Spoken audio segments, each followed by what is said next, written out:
Sports Talk with Craig Ballard, NFL Week 13 edition. Let's get right out of here. We've got some tidbits for you from all 15 games in the NFL this week. And I say 15 games, of course, because as I filmed this on my day off, which is Thursday, we know we have a Thursday night game this week, Philadelphia at Seattle.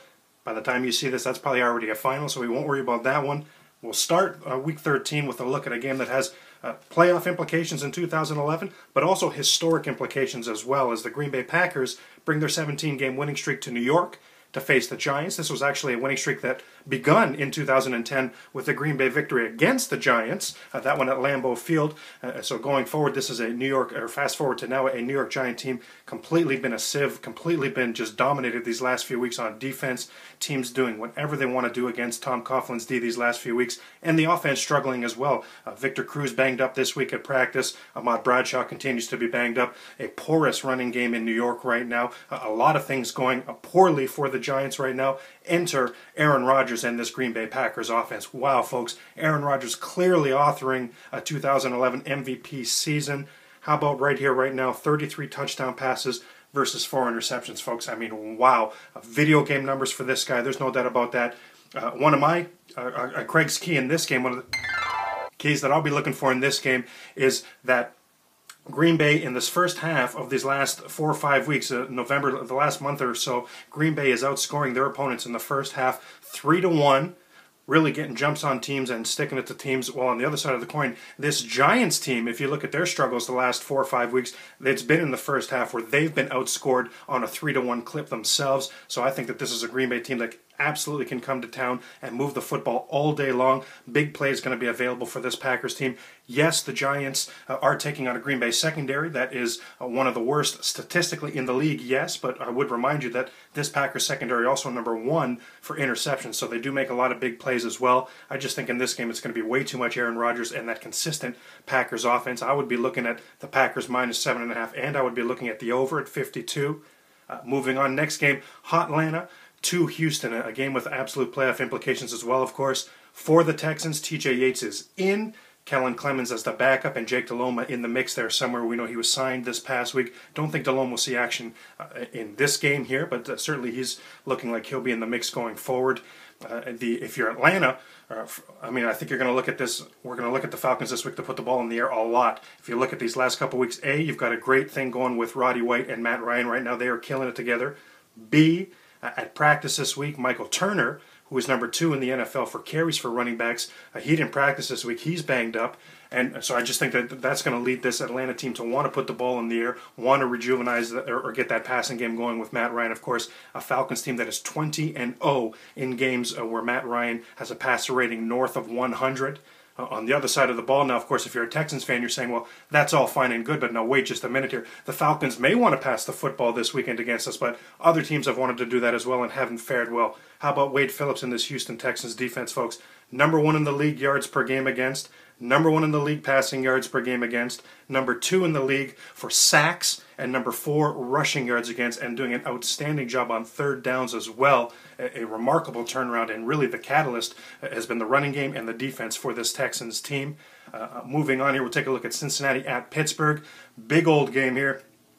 For the Cincinnati Bengals. If you look at if the playoffs were to start right here, right now, the Bengals would actually qualify for the 2011 playoffs, but that's the good news. The bad news is, of course, the playoffs don't start right here, right now, so still work to be done. If you're the Bengals, I think as well, you have to look at your Denver Broncos, New York Jets, and the Tennessee Titans are nipping at the heels right now of the Bengals for that 6th and final playoff spot. On the other side of the ball, Pittsburgh, Troy Polamalu passed all his tests this week. He will be in, he will play, and Lamar Woodley back to full practice this week for the Steelers as well. Looking good that he's going to play this week as well. San Diego at Jacksonville. San Diego, wow, folks. The currently San Diego Chargers are the 13 seed in the AFC. Wow, and there are people out there, Michelin, Alberta, there are several of you out there I know who know that when this Charger team was 4-1 at the beginning of the year, they made believers out of me. I was loving what they were doing with Ryan Matthews and Tolbert, the running game going forward, but wow, it's been a complete collapse, sure to cost Norv Turner his job. I think we're on the same page there. 6 straight losses. On the other side of the ball, Jacksonville now, of course, their bumbling play for the last several years got Jack Del Rio fired this last week. He is out. Mel Tucker on an interim basis is in. Believe it or not, folks, that's the Monday nighter that we have this week. Well, anyway, moving on. Kansas City at Chicago. Wow, things really going south for Kansas City. We saw a nice spurt from them, but These last 9 quarters have seen 0 touchdowns for the Kansas City Chiefs. That's 45 drives without a touchdown for this Chiefs offense. I mean, putrid numbers. Tyler Palko looks like he will again start this week. Certainly, if I understand correctly, Kyle Orton was getting reps at practice. He may play against his former team, the Bears, this week. It looks like Palko will start. His numbers have been anything but good. 0 touchdowns versus 6 interceptions. He's fumbling the ball. He's being sacked. I mean, it's been really, really ugly there. Craig's key in this game for me is going to be Marion the Barbarian. Sure, absolutely. I mean, you have a Haney at quarterback for the Bears, so we're underwhelmed there as well. But for this Bears running attack, if you look at these last 3 weeks, Matt Forte has actually really come back down to earth, folks. 64 yards is the most he's had in the game in the last 3 weeks, and we're starting to see more and more carries from Marion the Barbarian Barber, and Marion Barber producing more and more as well. He leads the team in rushing touchdowns. I think he's a key in this game. I think the Bears are going to continue to utilize him more and more going forward. Carolina at Tampa Bay. Tampa Bay, 5 straight losses for Raheem Morris's club, who's in complete freefall mode right now. This Carolina team, just 3-8. Sure, that's not a very good record at all, but we would want to shout out and we would want to acknowledge this Carolina Panthers team, number 5 in the NFL right now for offense. So a top 5 offense for this young team. I mean, that's something to be impressed with there. You got to like that. The Carolina, number 31 in scoring defense. Only Indianapolis allows more points on defense than Carolina does. But is this a Tampa Bay team, folks, that you can trust to take advantage of that, as terrible as they've been playing these last few weeks? I mean, I think we're on the same page here. No, we can't trust that. Tennessee travels to Buffalo. Bills, 11 straight years without making the playoffs. I think we would all agree here, folks, we're staring at a 12 straight year right in the face. It's been a complete collapse for the Bills, 4 straight losses. An absolute Craig's key in this game is going to be the Bills' rush defense, which is on a significant decline these last couple weeks, versus Chris Johnson. And Titan fans know that we've actually seen fantastic performances from Chris Johnson 2 of the last 3 weeks, including last week. How about a $190 last week, just tap dancing on that Tampa Bay rush defense. So Chris Johnson is a guy right now on the incline, where that Bills' rush defense certainly appears to be on the decline. That's going to be a key in that football game. Dallas Cowboys travel to Arizona, travel to the desert to take on the Cardinals. Dallas, 4 straight wins, a sensational November for the Cowboys. On the injury front for both sides, definitely looks like Kevin Cobb will be in for Arizona, and it looks like Miles Austin on the Dallas side will again miss this football game. Romo, I mean, what a November for Romo. Fantastic numbers, fantastic month, 4-0. A record, of course, 10 touchdowns versus just 2 interceptions. I think he was only sacked like 5 times. Really getting it done.